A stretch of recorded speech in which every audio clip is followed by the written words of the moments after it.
Thank you. Good evening to you all. Commend you for coming out on such a cold evening to be here this evening. I always think when I come to Lenasia in winter, the temperature here seems to be about 3 degrees below anywhere else that I know. And tonight seems to be no exception. But I'd like to welcome all of you here this evening. And again, Shabir, yourself, to South Africa and to Lenasia. It's been a real privilege sharing these platforms with you. I'm going to remember these occasions with much affection. And to Yusuf, take the opportunity. Thank you also for your input in our meetings. This is not an easy subject this evening, not one that I personally have formed any dogmatic sort of attitude on whatsoever. I've given a lot of thought to the history of Christianity and Islam. I've gone through what the Quran teaches, gone through what the Bible teaches, and know pretty well what both books teach on this subject. I've been amazed over the years to just look back on a very sorry history at times of conflict, violence in religion, and not even in religion, just as you know, the whole history of the nations, as long as it goes back into history, has been one of just relentless conflict and violence. And it continues to this very day. Humans attacking fellow humans, humans annihilating fellow humans, attitudes of arrogance, murderous intentions, and so on. Thanks. When Islam began in 7th century after Jesus, it spread very quickly after the death of Muhammad. An Arab empire took over North Africa, most of the Middle East, was even moved into Spain, conquered most of Spain by 750 AD, even moved into parts of France, moved into other parts of Europe on the eastern side, and the Christian world got a shock. It was suddenly being invaded by armies and nations that it did not know. And its initial reaction was militant. To some extent, you might well understand that in the context of what they were experiencing. But the militancy grew to a point where about 300 years later, the Christian world felt it could fight back. And Pope Urbanus IV, I think it was, he decided to call for what is called the First Crusade, and promised every single Christian who went in as a warrior, as a knight, or whatever, to fight the Crusades against the Muslims, to go to what is now Israel, to go to the land of Palestine and conquer it, and anywhere into the Middle East where Muslims were, they were all promised that they would go to heaven. Any one of them who died in battle would go straight to heaven. Something similar to the Muslim concept of a shaheed, a martyr who becomes a witness and goes straight to heaven if he dies in battle. Once the Crusades were finally over, some centuries later, they went on for about 300 years, and I think there were 14 actual deliberate crusades, but crusading went on for centuries, Christians invading the Muslim world. When that ended, and the Western world became stronger, Europe became strong, the Industrial Revolution came, they were able to now actually conquer other nations because of their strength. The Christian attitude to the Muslim world changed to indifference.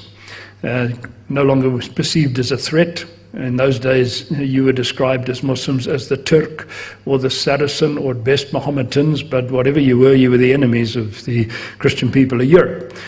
But by then, there didn't seem to be any threat, so the Western world generally just ignored Islam.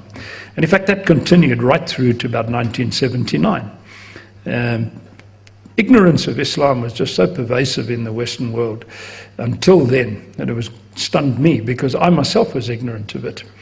When I first met a Muslim couple and started to share the gospel of Jesus with them way back in January 1973, I have to confess I didn't even know the name of your religion.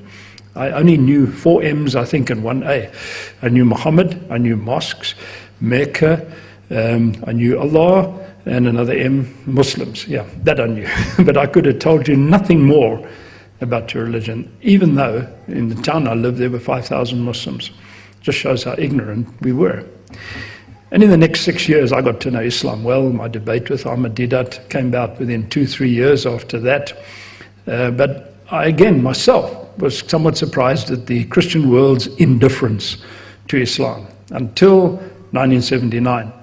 And when the Islamic Revolution came to Iran and the American hostage crisis followed soon afterwards, the Western world suddenly began to wake up to the Muslim presence again. And that awakening has just grown and grown and grown, as I'm sure you all know, in the last 30-odd years since that time. And I hoped at the time that it would lead to a changed attitude, certainly among Christians, because I always thought, well, we've had an attitude, firstly, of militancy, and then of indifference. And I thought, now maybe it'll give way to an attitude of love, compassion, understanding, and a genuine Christian response to the Muslim world. But I was very disappointed to see that generally the response again became militant. In the early days, not necessarily deliberately militant in terms of raising up armies to invade Muslim countries, not at all, but just generally I found the Christian attitude to Islam again becoming generally militant. And I have to confess that I find that everywhere I go to this day. And I long for the day when we portray to the Muslim world the only attitude that I believe the Christian can show, and that's an attitude of love and compassion, which is the way Jesus would have treated the situation if he was here today. I hear many things to this day in circles, Christian circles and others, that to me are just not true. And I'm going to have to deal with some of these myths because I'd like to see a very different attitude from the Christian world. One of the problems we have is, if you watch, for example, the British Lions playing South Africa today and you looked at Loftus Versfeld, normally that is just a sea of blue flags and the blue bulls. Well, today it was just South Africa on the one side and then just a sea of red. And everybody sits in direct opposition to each other. And as I always say, if the referee penalises your player, well, there's something wrong with the ref, he doesn't know what he's doing. But if he penalises the opposition, well and good. And that's just a human sentiment to us, that we always think we're in the right. As somebody once said, that patriotism can be very simply defined. My country is in the right because I belong to it. It's almost a self-focus, that because I belong to this religion, or I belong to that country, or I belong to this movement, or whatever, therefore it must be the right one. For no other reason than this is the side of the road that I'm on. And then we just see everything in a sort of polarized manner. We're in the right, they're in the wrong. When I was a kid, little girls used to say to us as boys, what is that saying? Little girls are made of sugar and spice and all things nice, and little boys are made of frogs and snails and puppy dogs' tails. And you remember all that? I remember that as a kid. But again, it's that polarized attitude. We're great and you're not. And that attitude, unfortunately, persists to this day. And I need to, in my view, deal with some of the myths that I hear continuously. I'm especially speaking for Christian people here this evening to give thought to this. First thing I've always heard is that Islam was spread by the sword. And we're talking here tonight about the questions of peace and violence. And if Islam was spread by the sword, deliberately, the religion itself, and if that was the intention of Muhammad, the prophet of Islam, then Islam by nature is inherently violent. I don't believe that for 1 minute. The history of the Muslim nations of the world, there have been centuries where Muslim countries have been at peace with themselves in the world. I personally do not see that Islam is inherently violent at all, as people think. It was not spread by the sword. If you study history objectively, what happened was that after the death of Muhammad, the whole peninsula of Saudi Arabia as it is today had become Muslim, and as a result had been united in a common faith and had been transformed. They were very different to what they'd been 30 or 40 years earlier. But there was a gap and there was a vacuum in the world through the constant wars between the Persians and the Romans, who were the two sort of strong powers of the day. And the Arabs found themselves galvanized, motivated, and they moved across the world, across North Africa, across the Middle East, facing very little opposition. You can criticize it from a Christian point of view if you want to. You can say, well, it's wrong, you shouldn't do that, shouldn't fight wars, you shouldn't subjugate other people. But that's been happening for centuries. Everywhere you look in the history of the human race, the strong can't resist attacking the weak. And when I look at it, I say to myself, well, judge the Arab conquest as you like, judge the formation of the empire as you like, but to say that this was a deliberate attempt to spread Islam by the sword is another thing. Islam went in the wake of that conquest. The aim was not to spread Islam by the sword. That wasn't the intention. It was an Arab conquest to create an empire, and because the Arabs were Muslim, Islam went in its wake. In other words, it was just natural that they would settle down, and wherever they'd conquered, they would establish Islam as their religion. What particularly strikes me always when you study in the Middle East is that the Quranic teaching and the Muslim belief about the role of subject people, especially non-Muslims, for example, the dhimmi, which is the Jews or the Christians, is that they should pay, just for the protection that the Muslim government would give them, they would pay what is called a jizya, a poll tax. And many of them didn't like this, so they converted to Islam just out of expediency, just to avoid paying that tax. And the Muslim leaders of the day didn't like this. They didn't like this converting to Islam just out of expediency. And so they really wanted these people to stay as they were, and offered them the protection as long as they paid whatever the taxes were, which to me is just one of the factors that shows that the intention was not to forcibly, by bloodshed, spread Islam. When I say Islam went in the wake, it's the same thing with Christianity in Africa. It came in the wake of the sword. It wasn't Christianity that was spread by the sword. When the British and the others came down here into southern Africa, the Dutch, even the Germans came here. When they came and they conquered most of Africa, certainly south of the Sahara, the intention was not to establish Christianity here, not at all. The intention was just simply to spread the empires, particularly the British Empire, by gunboat diplomacy or by any other means. Christianity came in its wake. Because these people were Christian, naturally they sort of put up churches, and then Christian missions and things came in because it was now a world where you could propagate, promote, extend the Christian faith without expecting too much opposition. Arab Empire, the Arab conquest was the same. It's just a phenomenon. And one needs to distinguish this between what is said to be spreading religion by the sword, or where religion is just simply follows the conquest of nations just inherently because it's the religion of the people who follow it. When we look at the subject of jihad, jihad is actually a Muslim expression, comes from the Quran, the word jihada, meaning to struggle. The Quran advocates it in many places, does call on Muslims to fight, particularly against unbelievers, and states plainly, slay the unbelievers in battle. If you as a Christian look at this, and I've heard many Christians take hold of this and say, well, there again, Islam is an inherently violent religion. I've even heard Christians say to me that the only true Muslims are the ones who belong to Al-Qaeda, who are fanatics and terrorists, and that all the peace-loving Muslims in the world, if they were true Muslims, they would follow the injunction of the Quran to be as violent as they could be. And I hear this sort of thing, it makes my hair stand on end. Certainly it doesn't make for good relations between Christians and Muslims. But it's not true. To the extent that the Quran does advocate violence in terms of warfare, perhaps, religious warfare, a Muslim could easily turn a finger on the Christian Bible and say, well, just go back to the Old Testament and just read how God spoke to the nation of Israel when they went into the land of Canaan, what is Palestine, what is Israel today, and just what they were told to do. And they were told to destroy everything in their path. They were told to wipe out the cities, to destroy and annihilate populations, pregnant women, children, didn't matter. And that, the Bible tells you, clearly came from the command of God.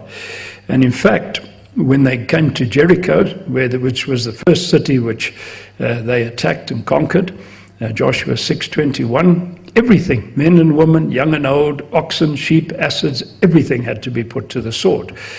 God's intention was to create for himself one nation that he could deal with, that he could bring into a discipline, bring into a relationship with him. That's what he wanted.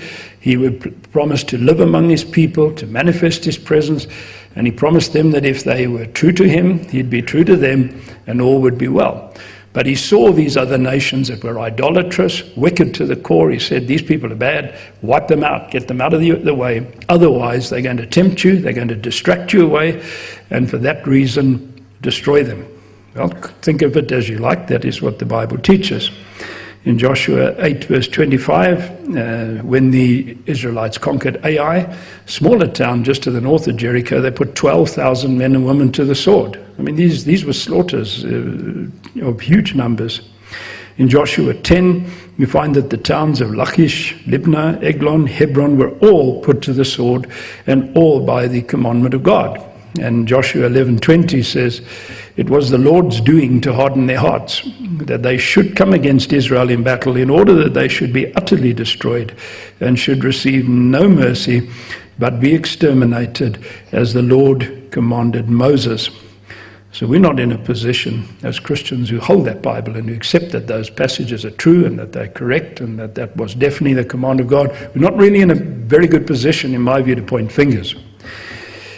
Further, I look at today and I get back to 1979, and nobody, I don't even think Muslims, will deny that the history of the Islamic attitude to the Western world has been one where there's been a considerable amount of violence. 9/11 is the obvious example, where Arabs took over hijacked aeroplanes and flew them into the Twin Towers and flew one into the Pentagon and would have sent the other into the capital or whatever. We don't know where they were aiming at.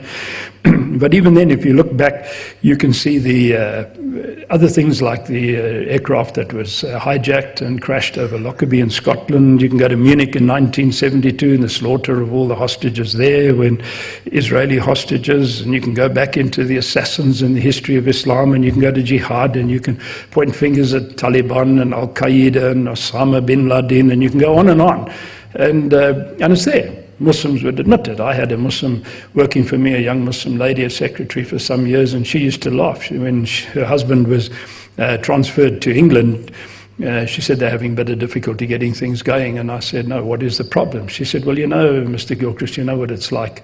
She said, "Not all Muslims are terrorists. I'm sure you know that. But of course, the Western attitude is all terrorists are Muslims." So every one of us gets screened so carefully.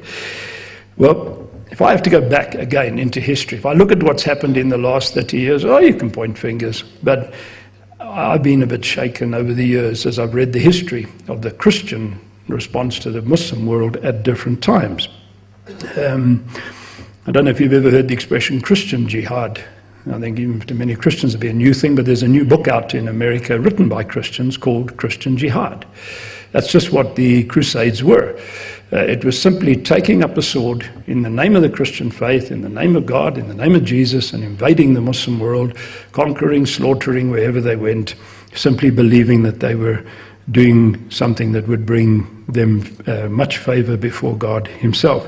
And I can tell you without any hesitation that there's nothing that Al-Qaeda or anybody else has done in recent times is not matched by some of the things that those hoary soldiers did in those days as they challenged and as they attacked the Muslim world.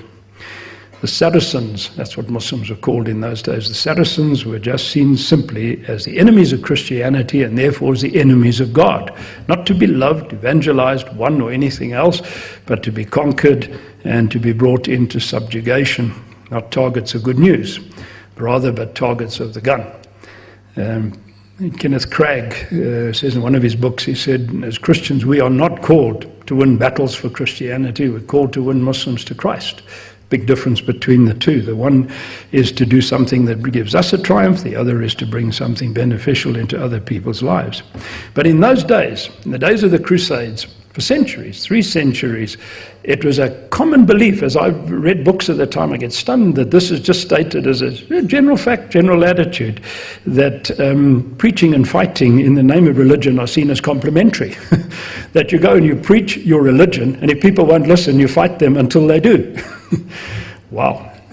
One of the popes has actually recorded as saying that there is no more effective way to get a man to change his mind than to put a sword to his throat and to threaten him immediately that if he doesn't change, his life will be taken away. Very effective way, the Pope said.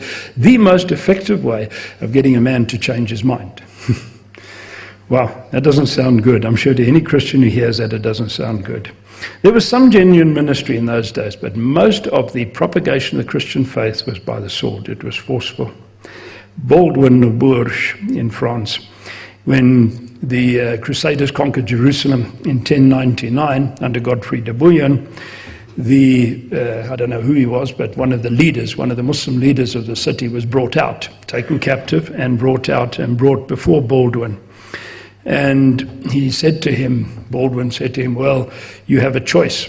Either you convert to Christianity right now and you get baptized in the Roman Catholic way, or we're going to behead you. the Muslim refused to convert, and he was beheaded in front of the Tower of David in Jerusalem. Wow. When I read that sort of thing as a Christian, my blood goes cold. My hair stands on end.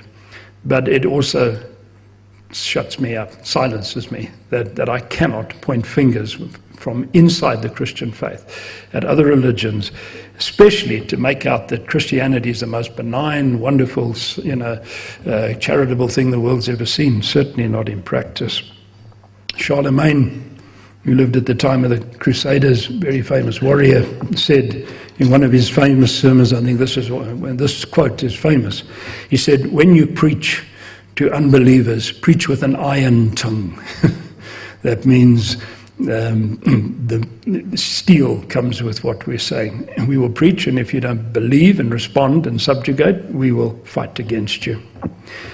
So Bernard of Clairvaux, who is canonized as a saint only recently, not long ago, by the Roman Church in 1147, said, "Surely convert," meaning Muslims, "everybody you find in your path, or utterly annihilate the enemy." It was literally believe or perish. And that was the spirit with which they conducted the Crusades when they conquered Jerusalem. And this is recorded in Christian annals of what happened. When Jerusalem was conquered in 1099, the record in Christian books is that the blood literally flowed through the streets. Every single person, every Jew, every Muslim, anybody found there who wasn't a Christian was put to the sword.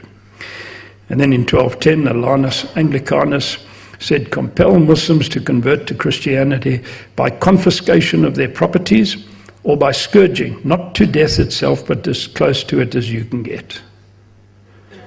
I don't know with the Christians sitting here this evening if they've heard all this, but it's hairy and it's scary.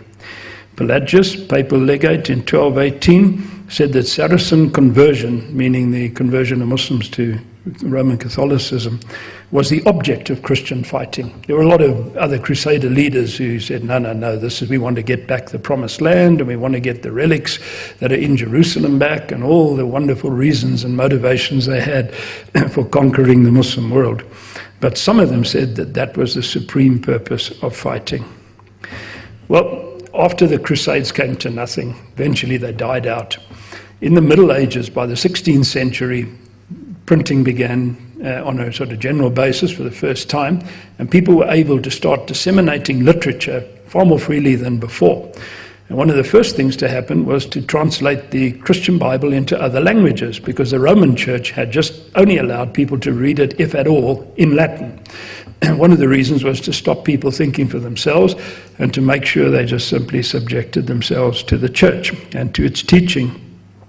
But once people started reading the scriptures in their own language and began to see from the New Testament that New Testament Christianity, the gospel that Jesus preached, was totally different to what they were seeing going on around them, they started to react. It wasn't long before Martin Luther posted his 94 or 95 theses on the church in Wittenberg in Germany and broke away from the Catholic Church. He was excommunicated by them, but I think he went with conviction. And not only that, but of arrogance, murderous intentions, and so on. Thanks. When Islam began in 7th century after Jesus, it spread very quickly after the death of Muhammad. An Arab empire took over North Africa, most of the Middle East. It was even moved into Spain, conquered most of Spain by 750 AD. Even moved into parts of France, moved into other parts of Europe on the eastern side. And Thank you. Good evening to you all. Commend you for coming out on such a cold evening to be here this evening. I always think when I come to Lenasia in winter, the temperature here seems to be about 3 degrees below anywhere else that I know. And tonight seems to be no exception. But I'd like to welcome all of you here this evening. And again, Shabir, yourself, to South Africa and to Lenasia. It's been a real privilege sharing these platforms with you. I'm going to remember these occasions with much affection. And to Yusuf, take the opportunity to thank you also. The Christian world got a shock. It was suddenly being invaded by armies and nations that it did not know. And its initial reaction was militant. To some extent, you might well understand that in the context of what they were experiencing. But the militancy grew to a point where about 300 years later, the Christian world felt it could fight back. And Pope Urbanus IV, I think it was, he decided to call for what is called the First Crusade, and promised every single Christian who had been amazed over the years to just look back on a very sorry history at times of conflict, violence in religion, and not even in religion, just as you know, the whole history of the nations, as long as it goes back into history, has been one of just relentless conflict and violence, and it continues to this very day. Humans attacking fellow humans, humans annihilating fellow humans. Attitude for your input in our meetings. This is not an easy subject this evening, not one that I personally have formed any dogmatic sort of attitude on whatsoever. I've given a lot of thought to the history of Christianity and Islam. I've gone through what the Quran teaches, gone through what the Bible teaches, and I know pretty well what both books teach on this subject.